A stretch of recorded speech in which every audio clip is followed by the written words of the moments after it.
Hello and welcome to the Mary Poppins of Startups live show. Have you ever wondered what's the best and easiest way to keep up with your clients and your customers? This is a question and this is a topic that I'm currently working with a startup that I'm advising. And I thought, why not share this information with everybody else that are going through the same problem? So today is going to be a very interactive session. It's going to be very interesting for you in two ways. One, if you've never used HubSpot and you want to find out how, as a busy entrepreneur, as a busy founder, I can use HubSpot to manage my clients. And two, not just my clients, actually my contacts. And two, if you want to find out more information about nurturing contacts, what's the best way to do that, especially when you are very busy, then do tune in next week. It's going to be a two-part show. But why am I doing that? Well, have you ever wondered what's the best way of keeping yourself organized? I'm a big believer of productivity hacks. What can I do today very quickly so that whenever I need to do similar activities in the future, I spend less time? Let's face it, as entrepreneurs or as managers or as busy people, we do meet a lot of people. There's a lot of detail that you need to remember. Sometimes we have information of our clients, of our contacts, of our network on a piece of paper. Sometimes it's on a spreadsheet. Sometimes it's on a OneNote or any kind of data repository.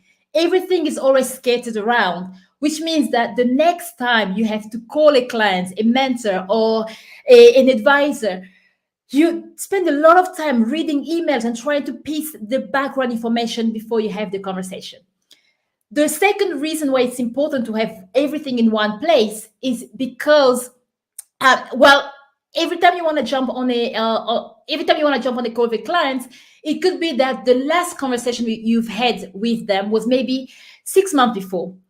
For anyone who works in a B2B sector, whether you are from a sales perspective and even more so as a startup founder taking on a sales role, and maybe it could be your first time, you will realize that it takes a long time to close deals.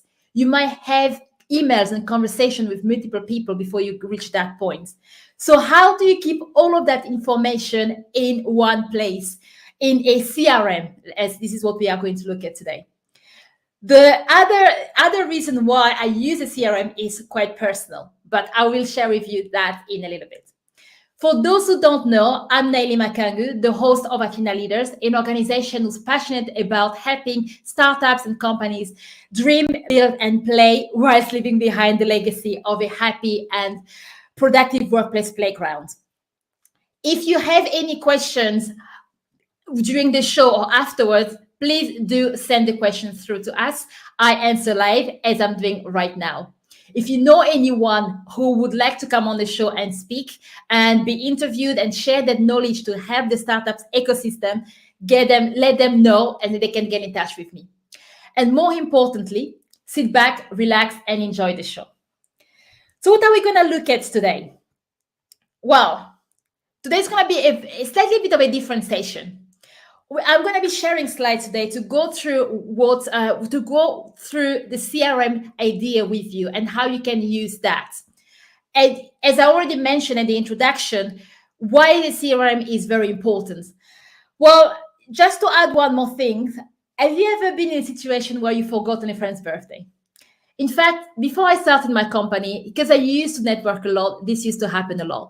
I would forget someone's birthday or something specific about a friend or maybe a mentor, or even the simplest case where you've met someone, you probably, you met someone at a networking event, you'd like to keep in touch. And a few weeks later, a few months later, you met someone who could benefit from their services and you want to link them together.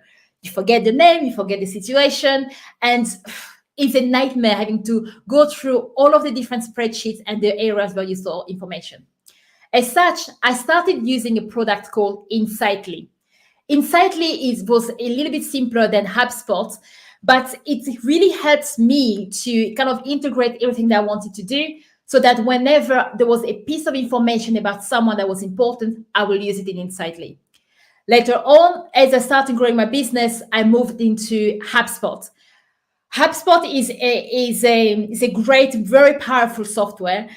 If you've never used a tool other than a spreadsheet to keep information, you might feel a little bit like, wow, there's a lot to go on. So today what I want to do is to really, really simplify that process for you, showing you the key features that you can use, even on the free plan, and forget absolutely everything else. The very basic that you can do to keep all of the information that you need, so that next week, when we start looking at nurturing tactics, you don't have to think about where do I get the nurturing information? Is in your HubSpot, is in your CRM. If you're not using HubSpot, don't worry. What we're going to look at today is still going to be very useful for you next week when we start looking at how to nurture clients. Right, let's get started. So I've looked at point number 2, HubSpot or Insightly, and why you should consider them. And as I've said before, if you're using another tool, it's fine. Today's session will still help you to think about some of the key features you should bear in mind, so that if they are available in your tools, you can go on Google, find out the tutorial, and know how to use that. So for those who are using HubSpot and would like to find the first hack, how do I quickly add someone into my CRM? Now, there's a nice feature that not many people use, or maybe might not be aware of, which is called link polls. Of course, from HubSpot, it's easy to create a contact, a company, create a new person, if you'd like, to keep your data. Again, if you have a spreadsheet, there are ways where you can import your spreadsheet into HubSpot. Go on Google. Google is always your friend. Do a search. HubSpot has a lot of tutorials out there that can help you. But what if you've already got your HubSpot up and running and you want to find out the quick way to start? I recommend using this tool called Linkport. Linkport is a plugin that you can use on Google Chrome, and I use Opera, so you can use on Opera as well. And it helps you to add information about the contact directly into your HubSpot. As you can see, I'm looking at someone who's an expert in events management and also digital marketing. And I'm thinking about, how can I add these contacts in the future as a collaborator or someone I would like to work with in the future? And I really do not want to forget about Naomi Rose. The way I will do that is by going in LinkedIn. After maybe a networking event, she gave me a business card, or it's virtual these days. So then I will put Naomi's information, click on add to HubSpot. Of course, it doesn't bring over all of the information about the person. It doesn't copy any conversation or any messages. Those are things you need to do manually. But I do save time by having an entry directly into HubSpot that has the person's name and the kind of work that they do and the summary, so that I know their role. Then I could go into HubSpot and add a bit more about where did I met them, anything that really stands out, so that next time I speak to Naomi Rose, I can connect with her and I know exactly what was our previous conversation. So that this is your tip number 1. For anyone who loves productivity hacks and want to get going straight away, do install this plugin, as it's a really time saver. The second one is an integration between HubSpot and your email provider.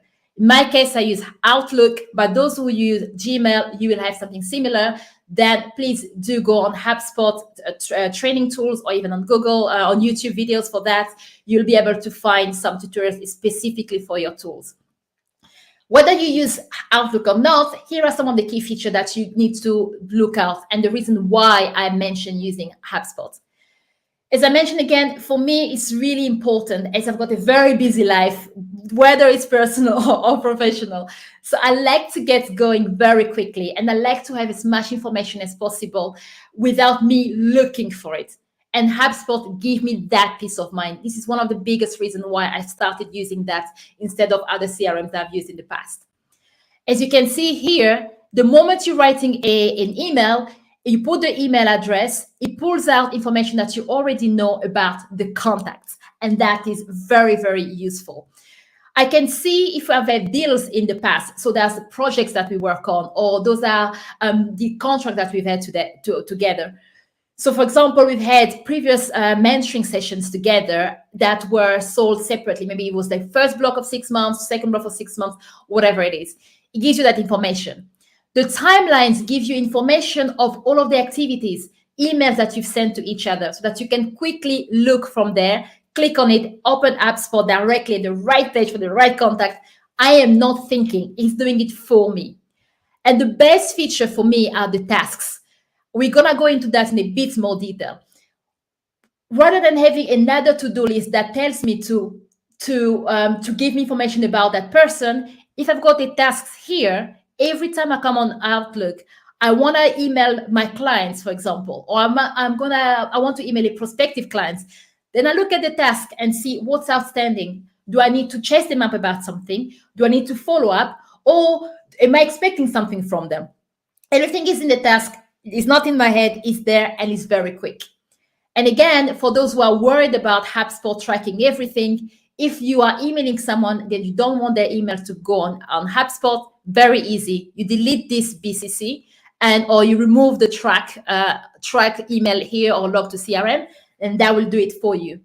And some of the options, as you start playing with HubSpot, look at these options. If there are people that you know you will never want their email in HubSpot. So for example, your accountant, then you just go in here and there's a list of people that says never log or never track, and that's never their emails are never stored in your HubSpot. And in fact, the first time you email someone, there's also a button here. If HubSpot can't find them in your database, it will tell you, and you can decide to add them directly from Outlook or not. As you can see, just by writing a message, how much time have I saved? I didn't have to go and look at the to-do list to know what are the tasks that we're working on. I didn't have to go and look at, even open HubSpot separately to find out the timeline, the deals, and the things that we are working on. From this screen, I can click on any buttons and that will take me directly to HubSpot at the right space. And I've saved more than 10 minutes of preparation time, which is usually wasted because we are looking around information in many different places. So how does that sound to you so far? And remember that this is only just the first part of a two-part series on nurturing your contacts. This is something that I'm looking at. I was working with a startup. I'm doing a startup advisory sessions for him, and he's creating a beautiful product as part of the renewable energy. And the question was how to nurture my contacts, especially in a B2B world where it can take more than 6 months or a year to really close a deal. There are many steps along the way, many people that you speak to. So the first thing I was talking to him about, this idea of finding the contacts, but to make sure that we record every single thing that we've done with contacts in the past, so that all information is there as we're creating a strategy to launch his MVP to more clients and to grow startups. Now, the second thing we're going to look at is, again, in HubSpot, is the contacts. Contacts and companies have this similar interface. I'm not going to give you a live demo because it will take a lot of time. Anything that I mentioned today will be available on the blog with links to tutorials for specific features so that you can go into more details and find them. The reason why I love to use HubSpot is, of course, when you got all of your contacts, you have this view that you can tailor to see the information that are important to you. You can then filter on what is important. So if you wanted to find out who are the contacts that you haven't spoken to in a year, this happened. Time flies much quicker than you think. Which are the contacts that you haven't spoken to or that you haven't engaged with in a certain amount of time? You can also put lead statuses on again, if you are in sales, when you are looking for like opportunity or different stages, like as a prospect and stuff like that. But if you are not in sales, which is what I'm focusing on busy startup founders, entrepreneurs that might not have a sales background and they want to move very quickly. So if you feel like there are people that, again, not just clients, it could be investors, it could be mentors, it could be some people that you want to keep in your network, come in here and then you can find them very quickly, either by name or by filtering and finding out the right information that you want to look at. Imagine if you had a spreadsheet, maybe it will take you much longer to do exactly the same thing. The next one we look at are the deals. And this is the very, one of the most important things. The deals are pretty much any kind of work that you are selling to your clients or that you are offering to a client. I start to record deals from the beginning when the conversation really starts to move along the lines of, yes, we're looking at doing this together. Whether it's a startup advisory session, or whether it's a training or leadership program, or maybe we're working on more contracting work where I jump in the company and I take on an interim management role or something like that. So then I will create a deal to start tracking the progress. With some clients, it's very quick. Hey, Naili, I've seen you online. I love what you do. I'm looking for a startup advisor. Let's start. Very quick. For others, it could be that there are many discussions along the way and it might drag on. But I don't want to lose the important information. So that's why I use the deals. And as you can see, this interface here and what you see on the screen is very similar whether you are looking at deals, each individual contact, each company. HubSpot makes it very easy for you to navigate around it. But what are the important information about deals? And remember, there's a lot of things that you can see here. But if you want to focus only on two things, those are notes and tasks. Why are they important? Well, think about this. Whenever you talk to someone, especially if a deal drags on for too long, you will end up forgetting messages. Of course, HubSpot helps you. It helps you by keeping all of the emails there. Any emails that you've sent will be logged here. And then when you want to look at a deal or a company, you can quickly see the email chain. Any activities you have with your clients will be there. You can manually log tasks, or for example, if you send them a LinkedIn message, you want to log it there, it's up to you. But as I've mentioned, for me, logging every single conversation takes a lot of time, so I don't do that. And I focus on the notes and the tasks. The two things that I do with a note, it could be that if something happened, I had a meeting with clients, I could put it on the meetings. Sometimes I put just a quick update here on notes. That's fine. The key feature is the pinned note. I always recommend that you have a summary, a high-level summary of the engagement or that you have with that person. Remember, it doesn't have to be a client. It could be an investor. You might speak to an investor that is interested in your project, in what you're building, but they might say, get back in touch in maybe 6 months when we have our next round. Or they might say, you are way too early stage. Those are the things we like about your product. Those are the things that we like you to improve. Get back to us in a year. This information usually gets lost because we are busy, right? Business owner, founders, salespeople, busy people in general, we forget some of those details. So what I do a summary of the key information about the engagement with a client, and I put it here so that next time I would like to call them and send them an email, I don't have to read the full story, especially if I'm busy. I come in here, look at the notes, and I can send them the information straight away. It's a very quick reminder. The second one to look at are the tasks, which works exactly the same way. For the tasks, whenever I work with a client, whether it's a deal or not, what I'd like to do is to write down what is the next thing I would like to do with them.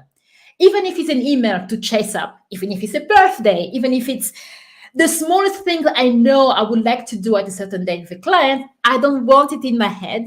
I don't want it in a different to-do list because it's a lot of back and forth. I put it here so that it can remind me on the date and I can just get it done. So what I do for this particular client, I put in a task and I put in a bit of a summary again of what I want to do. And sometimes, especially if I've already got a summary note, I might say, see summary note for more information. Simple as that. How much time does it take? Less than 10 minutes, less than 5 minutes. I put it there, and next time I'm working on my sales, I can look at the tasks. Another important information to remember is that when you put in a summary about the deal, you have association here, which link that summary with the company and also the people that you're speaking to. So that if one day you don't even remember the deal's name, you put in the company Athena Leaders, and you had a summary for a deal linked to Athena Leader or a person linked to Athena Leader, then you can see the pin notes there as well. Another productivity hack. You're welcome. Now, imagine that you've already sorted out your deals and you have your tasks. Why is it that I love the tasks feature? Some people work differently. There are people who might do a bit of sales every day. There are people who might say, I'm working on sales 3 hours every day or 2 days a week. however it is. I'm a big believer in bunching up the tasks that are similar so that it takes less time to do them. More importantly, making it easy so that on my sales days, I hit the ball running straight away. So there are days where I know that I'm going to be, maybe it might not be focused on finding new clients, but it's kind of nurturing the clients and looking at my contacts and nurturing the people I'm working with or I'm contacted with. Now, one of the key features that I love again about HubSpot is this task list. Of course, if you have a to-do list, you might create your own task list on your to-do list. But the problem with having a separate to-do list or a spreadsheet is the disconnection of information. When everything is in one platform or on one platform, I can come in here, work by due date, or if I have a notification, I could just say, I always do this work on X, every Tuesday, for example. I come in on Tuesday. I don't have to ask myself, where do I want to start? Where do I want to finish? I just go bum, bum, bum, bum, bum, and work through the list. I'm not thinking. I look at everything that has to be done. I always nurture a relationship. People always feel like, oh, wow, she's always on the ball. It's because I didn't have to think about it every single minute. It's in my list. And when I finish working on a certain task with a client, I put another reminder. So for example, if it was send a proposal to a client, I put a task maybe a week from now, follow up on the proposal if you haven't done so yet, right? If it's something that it was a call with a client and they've said, please send me the XYZ, again, every time I finish a task, I put another task for the next time I work with them, and I put a time range. It could be 1 week, it could be 2 months, 3 months, 6 months, so that I'm always nurturing people without having to think about nurturing people and without having to plan ahead.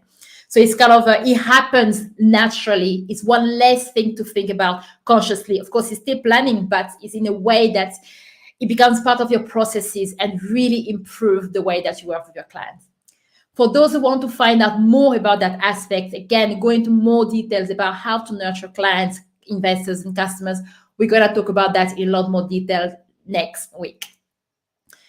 So far, we've looked at different ways of using HubSpot, or why it's important to use a CRM to manage your information and how you can use that. I've shared with you a few tips and productivity hacks that you can take on straight from today and start applying straight away without having to worry about absolutely anything. So, for example, where is the information stored? When do I need to chase up with them? What are the things that are important to them? The last thing we're going to look at is this thing called segmentation. So how do I store information in HubSpot so that I can find it very easily? So one of the problems that people have with tools like HubSpot is that they don't have controls over it. They feel like a spreadsheet is easy, as you can add a lot of columns, but a CRM might not have the column that you want. Well, it's easy. You just create them, right? So I'm going to, give me a second, I'm going to set up my system so that I can share with you my screen again, and you can see how I've created new field in HubSpot so that whenever I'm looking at my clients and when I want to focus on a specific, whether it's a specific product, geographical area, or specific field that doesn't exist in HubSpot, I can just create it myself. Okay. Okay. I'm just doing a little bit of feng shui on my screen, and we'll get going very soon.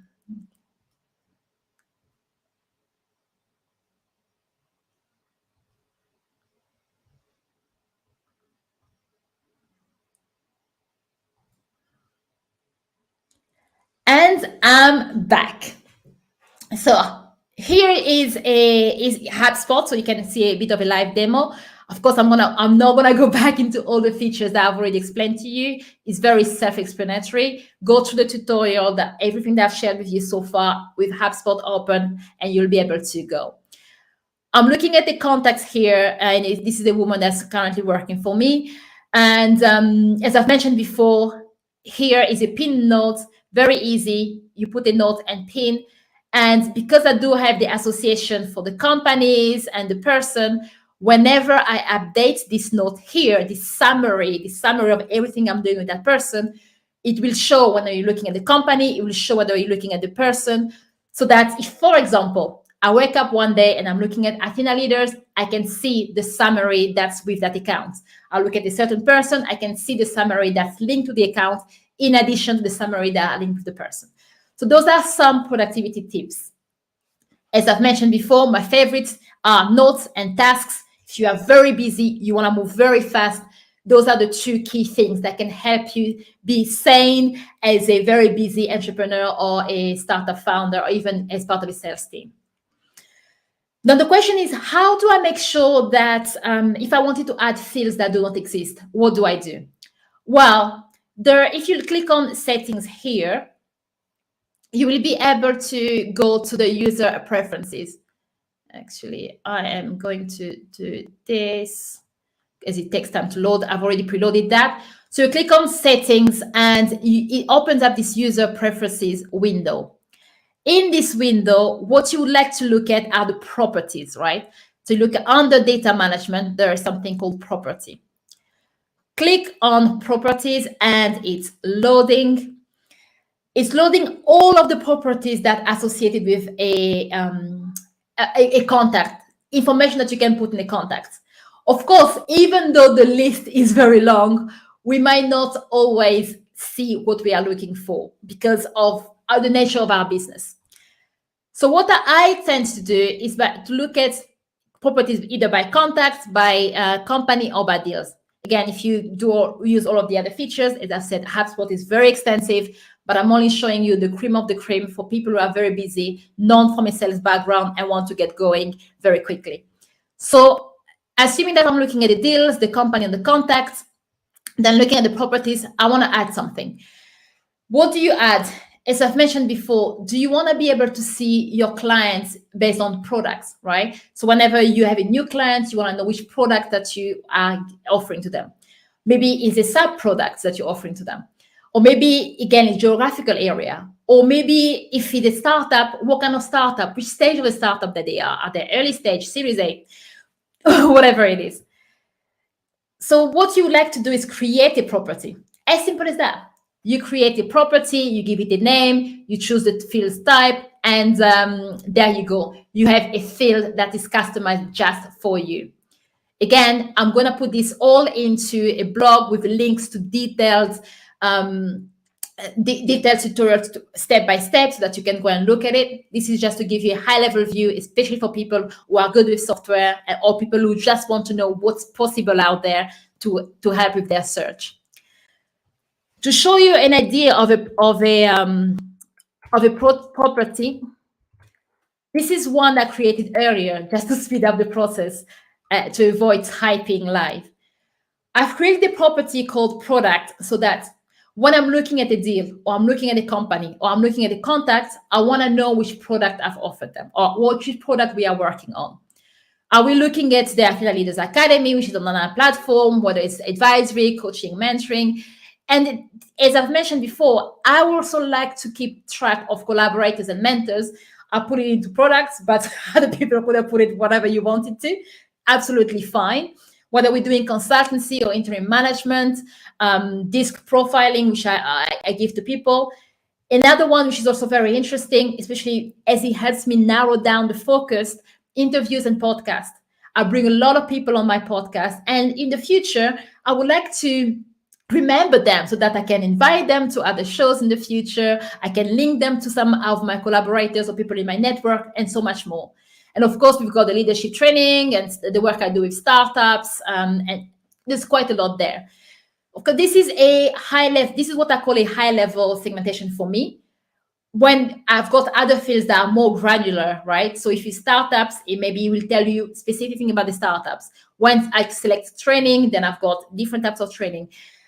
Whatever you want to do, there's no right or wrong, but it's important to start from the beginning, think a little bit about what you have and start having the right habits. When you add a contact, use some of those fields that you create for yourself to track your contacts so that in the future, you always know by looking at very quickly by looking at the contacts of a company, you always know what kind of engagement that you have with them. And as your company grows, you might bring a salesperson in the future. This information is going to be gold for them. When your company grows, you're bringing marketing people in the future. This information is also going to be gold for them, as they know who are the people that you interact with the most and who are the people that you work with, and so much more. Now, once you've added your property, the last step to look at, again, I won't go into much details, is the property editor. You can find the property editor in the contacts page, view all property. Then that will allow you to edit the property and specify which property you want to see straight away. Once I've added my product fields might not be available when I look at at least new contacts. I need to tell HubSpot that this is one of the most important ones. By default, HubSpot gives you some fields there that you see. So when you look at the person information, by default, you have 9 fields. So what I would like to do is add product, because product is very important to me, but it's not on the list. There you go. Product has been added at the bottom of the list. I'll move it up or down, wherever I want to put it. Here is fine, or maybe after the phone number. And then I save that so that every single time I'm looking at my contact, I have this. And of course, if you have a lot more things that are personal to you, geographical areas and much more, do put them out there as well, as it would help tremendously save your time. I click on save, it will reload. And again, if I now go back to my contacts, you will see that I've got the product here, and all of the things that I've created, or the product I've created for them, can come from here, and other things. So as you can see, here are some of the information that comes as default with HubSpot, and I've added one here. So let's say Collaborator. Let's just add that, so that next time when I look at this view, I can see which company I'm dealing with, what are their deals, I can see the tasks, I can see the emails and information, all of it in one place. Okay.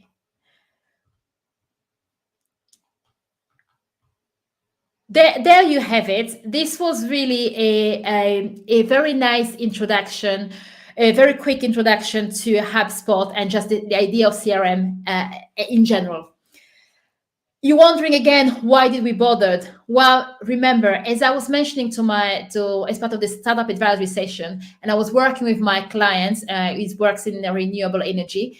The question was, how do you make sure that you do not lose important information of a client, especially if you are nurturing clients, nurturing investors? Sometimes it takes months. We want to be as productive as possible.